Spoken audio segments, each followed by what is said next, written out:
Hello guys, എല്ലാവർക്കും നമ്മുടെ പുതിയൊരു വീഡിയോയിലേക്ക് സ്വാഗതം. ഇന്ന് നമ്മൾ വന്നിരിക്കുന്നത് നമ്മുടെ കോഴി വളർത്തുന്ന ആൾക്കാർക്കൊക്കെ വളരെ ഉപകാരപ്രദമായിട്ടുള്ള ഒരു കാര്യം പറയാൻ വേണ്ടിയാണ്.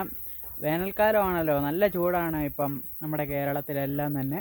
എല്ലാ ജില്ലകളിലും തന്നെ നല്ല വെയിലാണ്. അതുപോലെ മഴയൊക്കെ കുറച്ചൊക്കെ കിട്ടിയുള്ളൂ, ഒരു 3-4 മഴയൊക്കെ ഇവിടെയൊക്കെ കിട്ടിയിട്ടുള്ളൂ. അപ്പോൾ നമ്മളെ കോഴി വളർത്തുന്ന ആൾക്കാരെല്ലാം വേനൽക്കാലം ആയിക്കഴിഞ്ഞാൽ നമ്മൾ പ്രത്യേകം കോഴിയെ ശ്രദ്ധിക്കണം. കാരണം അവർക്ക് ദാഹം ഒക്കെ കൂടുതലുള്ളൊരു സമയമാണ്. അതുകൊണ്ട് തന്നെ അവർക്ക് വെള്ളത്തിൻ്റെ അംശം കൂടുതലുള്ള ഭക്ഷണങ്ങളാണ് കൊടുക്കേണ്ടത്. അപ്പം ഞാനിന്ന് നമ്മുടെ കോഴിക്ക് കൊടുക്കാൻ പോകുന്നത് നമ്മുടെ തണ്ണിമത്തനാണ്. ഇതിന് പല നാട്ടിലും പല പേരൊക്കെയാണ്. ഇതാണ് ആ സാധനം, തണ്ണിമത്തൻ. അപ്പോൾ ഇത് ഞാൻ ചെറുതായിട്ട് അരിഞ്ഞ് സെറ്റാക്കിയിട്ടുണ്ട്. അപ്പോൾ ഇത് ഞാൻ നമ്മുടെ കോഴികൾക്ക് കൊടുക്കാൻ പോവുകയാണ്. അപ്പോൾ നമുക്ക് കൊടുക്കാം.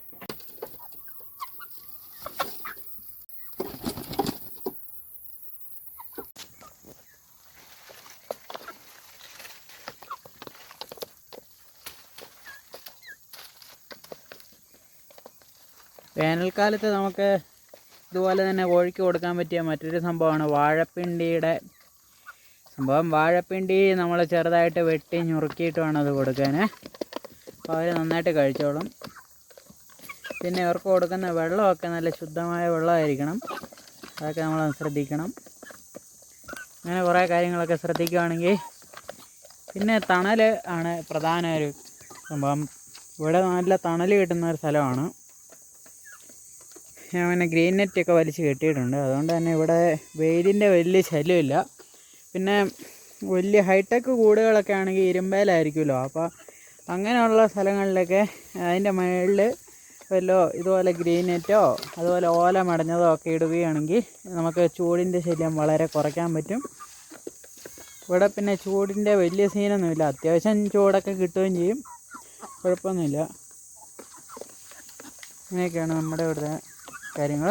പിന്നെ ഒരു വലിയ കൂടും കൂടെ ഒരെണ്ണം പണിയാൻ വേണ്ടി പ്ലാൻ ചെയ്യുന്നുണ്ട്. അത് ഏതാണ്ട് ഈ ഒരു ഭാഗത്തായിട്ട് സെറ്റപ്പാക്കിയിട്ട് റെഡിയാക്കാൻ വേണ്ടിയാണ്. അപ്പോൾ കൂട് കോഴീനെയൊക്കെ അഴിച്ചു വിടുമ്പോൾ ഇങ്ങോട്ട് തന്നെ വിടാമല്ലോ, അങ്ങനെയൊരു പ്ലാനിങ് ഒക്കെ ഉണ്ട്. പിന്നെ കുറച്ച് കോഴികളെ കൂടെ നമ്മൾ ഇങ്ങോട്ട് ഫാമിലേക്ക് എടുക്കുന്നുണ്ട് ഇനി.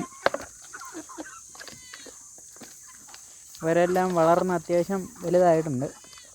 നമ്മുടെ ആദ്യത്തെ വീഡിയോ ഒക്കെ കാണുന്നവർക്കറിയാം കോഴിയുടെ പ്രായമൊക്കെ. പലരും ചോദിക്കാറുണ്ട് കോഴി മുട്ടയിടാറായില്ലേ എന്ന്. പക്ഷേ മുട്ടയിടണമെങ്കിൽ കുറച്ചും കൂടെ ആകണം. നമ്മുടെ പൂവന്മാരൊക്കെ ഇവിടെ ഓടിച്ചിട്ട് വെള്ളം വെച്ചൊക്കെയാണ് തിന്നുകൊണ്ടിരിക്കുന്നത്. പെടയനെയൊക്കെ ഓടിക്കും. എനിക്ക് സ്ഥിരം കൊത്തു തരുന്നത് ഏതാണ്ട് ഈ ഒരു പൂവൻകോഴിയാണ്. ഇവൻ എന്നെ കണ്ണെടുത്താൽ കണ്ടുകൂടാ. ഞാൻ അവന് തീറ്റ കൊടുക്കാൻ ചെല്ലുമ്പോഴും എനിക്കൊരു കൊത്ത് കിട്ടാറുണ്ട്. കൂട്ടത്തിലെ ഏറ്റവും പാവം പിടച്ചി അതാണ്. അത് ആരും ഉപദ്രവിക്കാറൊന്നുമില്ല കേട്ടോ. അതുകൊണ്ട് നമ്മൾ കൊടുത്ത തണ്ണിമത്തൻ ഫുൾ അവർ കാലിയാക്കിയിരിക്കുന്നത് വിത്തിൻ സെക്കൻഡ്സ് കൊണ്ട്. അപ്പോൾ ഇങ്ങനെയുള്ള ഭക്ഷണങ്ങളൊക്കെ കോഴിക്ക് കൊടുക്കുകയാണെങ്കിൽ അവർക്ക് വലിയ സന്തോഷമായിരിക്കും. അപ്പോൾ അവരുടെ സന്തോഷമാണല്ലോ നമ്മുടെയും സന്തോഷം. ഇനിയിപ്പം ഈ കൂട്ടിൽ നിന്ന് എസ്കേപ്പ് ആകണം, ഇല്ലെങ്കിൽ യുവന്മാർ നമ്മളെ കൊത്താൻ തുടങ്ങും.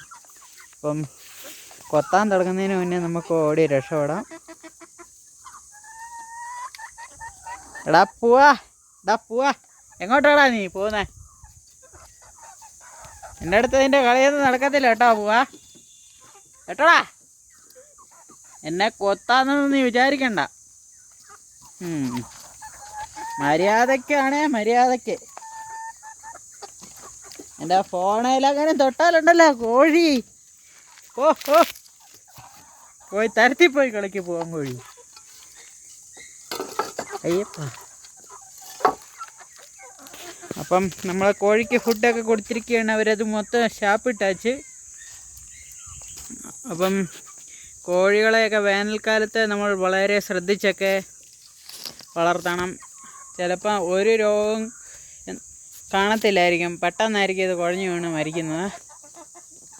അപ്പോൾ അങ്ങനെയൊക്കെ ഉണ്ടാതിരിക്കണമെങ്കിൽ നമ്മൾ വളരെ ശ്രദ്ധിക്കണം. എന്തെങ്കിലും രോഗങ്ങളൊക്കെ വന്നു കഴിഞ്ഞാൽ അപ്പം തന്നെ അടുത്തുള്ള മൃഗാശുപത്രിയിൽ പോയി മരുന്നൊക്കെ മേടിച്ച് ഇവയ്ക്ക് കൊടുക്കുകയാണെങ്കിൽ കുഴപ്പമില്ലാതെ നമ്മുടെ ഫാമൊക്കെ പോകും. ഒരു കോഴിക്ക് രോഗം വന്നു കഴിഞ്ഞാൽ ആ ഒരു കോഴീനെ സെപ്പറേറ്റ് നമ്മൾ മാറ്റിയിടണം. അതിനെ ഇവരുടെ കൂട്ടത്തിൽ വിടരുത്.